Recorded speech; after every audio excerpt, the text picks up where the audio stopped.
মোদী রাজনীতির জনসভা ভোটের জন্য করেছেন, রাজনীতির ভাষণ দিয়েছেন।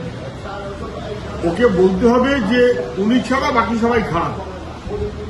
ফলে সেই কারণে পশ্চিমবাংলা তার সঙ্গে কেরলমকে যুক্ত করেছেন, তার সঙ্গে আর কাউকে যুক্ত করার সুযোগ পাচ্ছেন না বলে বিজেপি দারুণ ভালো।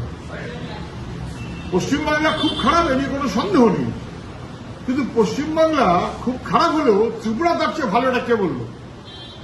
কোন তথ্যতা বলে না তো। হাথরাস, উন্নাও, এই সমস্ত ঘটনার পরেও যে প্রধানমন্ত্রী মাথা উঁচু করে কথা বলেন, সেটা খুব দুর্ভাগ্যজনক।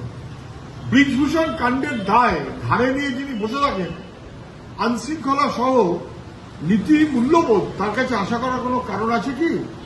আসামে কি ঘটছে? আসামে সব মিলিয়ে 19 লক্ষ মানুষ এনআরসিতে নাম বাদ গেছে, এখনো পর্যন্ত সরকার সেটা গ্রহণ করেনি, করতে পারেনি। 2013 সাল থেকে 13 বছর ধরে নির্যাতন করা হচ্ছে মানুষকে। ওর চাইতে খারাপ আর কি হতে পারে? আর উনি আইন শৃঙ্খলার কথা বলছেন। মণিপুর বিজেপি রাজত্ব, উনি সেগুলো কিছু দেখেন না, দেখতে পারেন না। বাট উনি প্রধানমন্ত্রী না, উনি আসলে বিজেপির নেতা।